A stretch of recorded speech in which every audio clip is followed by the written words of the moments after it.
Assalamualaikum warahmatullahi wabarakatuh. Saya Putri Kurniawati, NIM T 2018-1300 dari kelas PAI A6. Di sini saya akan menjelaskan mengenai langkah-langkah penulisan rencana pelaksanaan pembelajaran atau RPP Kurikulum 2013. Baik, langsung saja dimulai dari identitas RPP. Satuan pendidikan yaitu SMPN 1 Karanggeneng, mata pelajaran Pendidikan Agama Islam dan Budi Pekerti, kelas 9 semester genap dengan materi pokok kurban dan akikoh. Materi pokok ini saya peroleh dari silabus. Alokasi waktu 3 kali 3 jam pelajaran saya peroleh dari Prota dan juga Prosem tahun ajaran 2020-2021.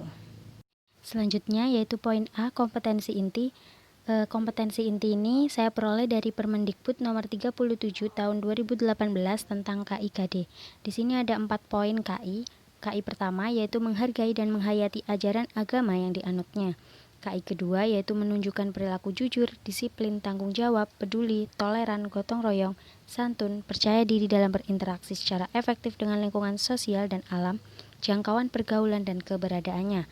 KI ketiga yaitu memahami dan menerapkan pengetahuan faktual, konseptual, dan prosedural berdasarkan rasa ingin tahunya tentang ilmu pengetahuan, teknologi, seni, budaya terkait fenomena dan kejadian tampak mata. Sedangkan KI keempat yaitu mengolah, menyaji, dan menalar dalam ranah konkret, menggunakan, mengurai, merangkai, memodifikasi, dan membuat. Sedangkan dalam ranah abstrak yaitu menulis, membaca, menghitung, menggambar, dan mengarang sesuai dengan yang dipelajari di sekolah dan sumber lain yang sama dalam sudut pandang ataupun teori. Selanjutnya yaitu poin B tentang kompetensi dasar dan indikator pencapaian kompetensi.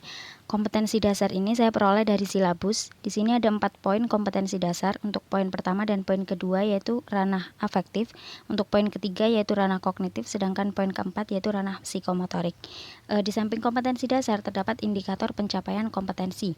Indikator pencapaian kompetensi ini berguna untuk membantu guru dalam mengukur pencapaian dari kompetensi dasar.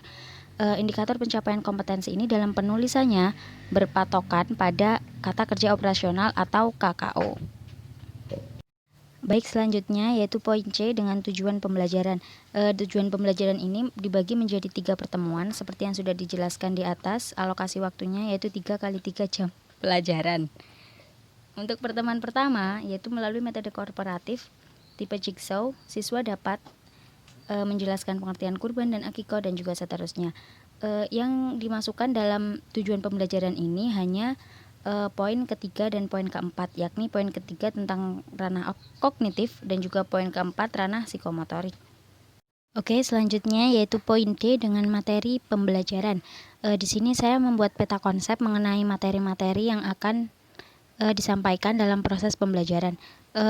Pembelajaran ini dibagi menjadi 3 seperti yang sudah disampaikan di atas. Akan ada 3 pertemuan membahas tentang akikah dan kurban.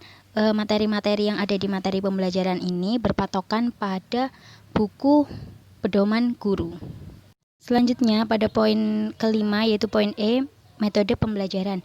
Ada pendekatan, metode, dan juga teknik. Untuk pendekatan, pada pembelajaran kali ini menggunakan pendekatan saintifik.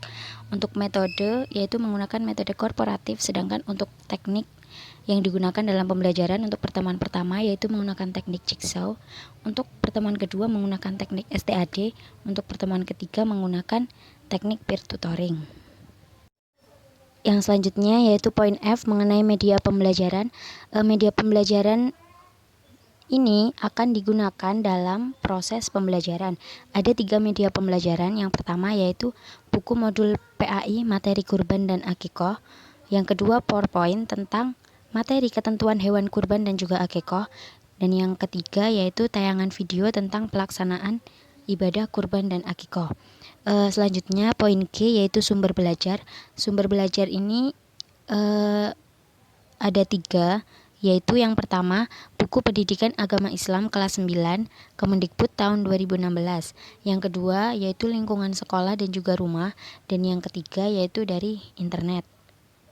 Baik, selanjutnya yaitu poin H, langkah-langkah kegiatan pembelajaran. Pertemuan tatap muka, pertemuan pertama.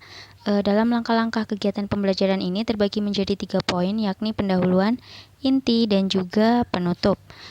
Untuk bagian pendahuluan ada beberapa poin. Yang pertama yaitu melakukan pembukaan dengan salam dan berdoa. Yang kedua menjelaskan sedikit materi tentang kurban dan akikoh. Yang ketiga mengajukan pertanyaan-pertanyaan tentang materi yang sudah didapatkan.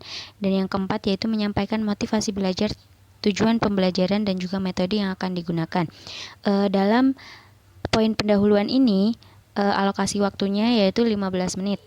Yang kedua yaitu poin inti. Di sini ada beberapa poin. Yang pertama poin mengamati, yang kedua poin menanya, yang ketiga poin mengeksplorasi atau mengumpulkan informasi, yang keempat mengasosiasi atau mengolah informasi, dan yang kelima yaitu mengkomunikasikan. Untuk poin mengamati yaitu saat siswa diminta untuk mengamati materi atau video yang berhubungan dengan akikoh dan kurban. Di sini alokasi waktunya yaitu 15 menit. Untuk poin menanya yaitu guru memberikan pertanyaan atau permasalahan tentang kurban dan akikoh untuk ditemukan pemecahannya dengan alokasi waktu 10 menit. Yang ketiga yaitu mengeksplorasi atau mengumpulkan informasi. Peserta didik diminta untuk mencari informasi yang dapat digunakan untuk pemecahan permasalahan tersebut dengan alokasi waktu 20 menit. Untuk poin mengasosiasi atau mengolah informasi yaitu dari informasi yang sudah didapat lalu diolah agar dapat digunakan untuk memecahkan permasalahan tersebut dengan alokasi waktu 15 menit. Dan yang terakhir yaitu poin mengkomunikasikan. Setelah mengolah informasi, lalu peserta didik menyampaikan hasil kerja dan peserta didik lainnya mendengarkan juga memberikan tanggapan. Pada poin ini alokasi waktunya yaitu 30 menit. Yang terakhir yaitu penutup, poin penutup. Ada 2 poin di sini yaitu poin umpan balik dan juga poin tindak lanjut. Untuk poin umpan balik yaitu guru memberikan apresiasi terhadap siswa dan juga guru memberikan tanggapan terhadap kegiatan belajar atau hasil belajar yang telah dilakukan oleh siswa.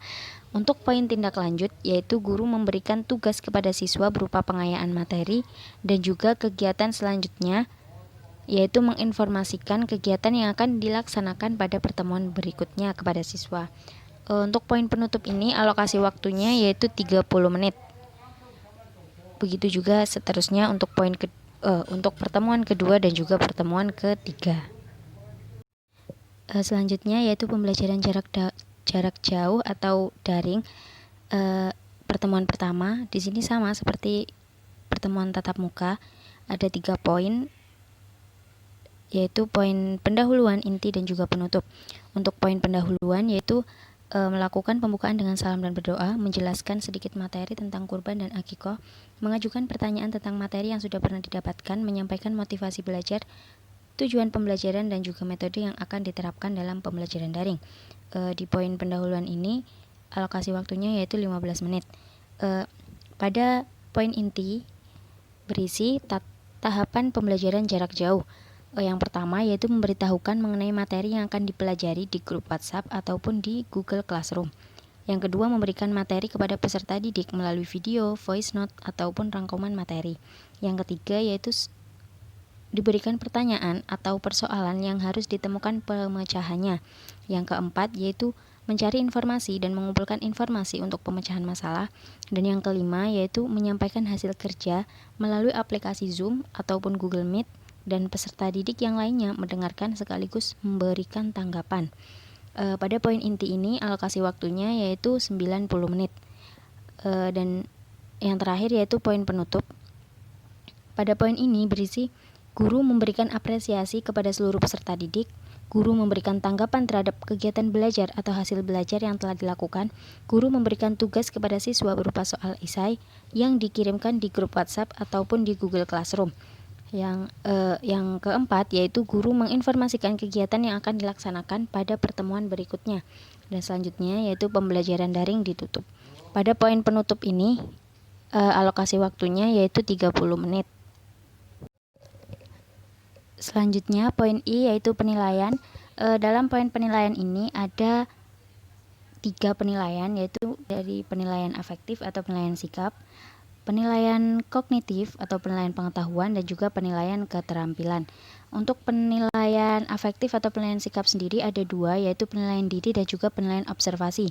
Untuk penilaian diri ini indikator sikapnya yaitu yang pertama mengikuti pelaksanaan kurban dan akikoh, yang kedua membantu dalam pelaksanaan kurban dan akikoh, dan yang ketiga mempengaruhi orang lain untuk berperilaku empati dan gemar menolong kaum du'afa sebagai implementasi pemahaman makna ibadah kurban dan akikoh.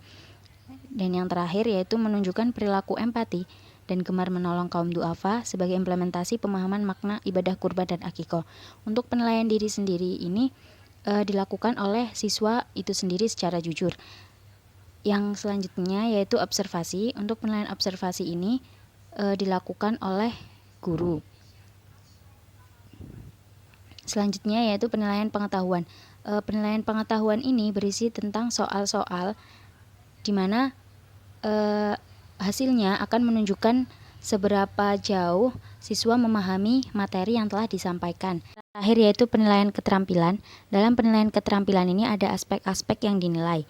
Di sini yaitu ada 3. Yang pertama, membaca dan menghafal ayat Al-Quran dan juga hadis terkait tentang kurban dan akikoh. Yang kedua, menceritakan kaitan ibadah kurban dan akikoh dengan perilaku gemar menolong kaum duafa. Dan yang ketiga, menjelaskan ketentuan kurban dan akikoh. Selanjutnya di samping kolom aspek yang dinilai dalam penilaian keterampilan ini ada skor penilaian. Di sini skor penilaiannya yaitu ada tidak bisa, terbata-bata, lancar dan juga sangat lancar. Selanjutnya yaitu perolehan nilai, yaitu nilai dibagi skor maksimal dikali dengan 100. Lalu dari perolehan nilai tersebut langsung ke kriteria nilai. Di sini ada 4 yaitu A, B, C, D. Untuk kriteria A 80 sampai 100 itu masuk ke kategori baik sekali. Untuk yang B 70 sampai 79 masuk ke kategori baik. Untuk yang C 60 sampai 69 masuk ke kategori cukup, sedangkan yang D kurang dari 60 masuk ke kategori kurang. Baik, mungkin itu saja yang dapat saya sampaikan. Terima kasih atas perhatiannya, kurang lebihnya mohon maaf. Wabillahi taufiq wal hidayah. Wassalamualaikum warahmatullahi wabarakatuh.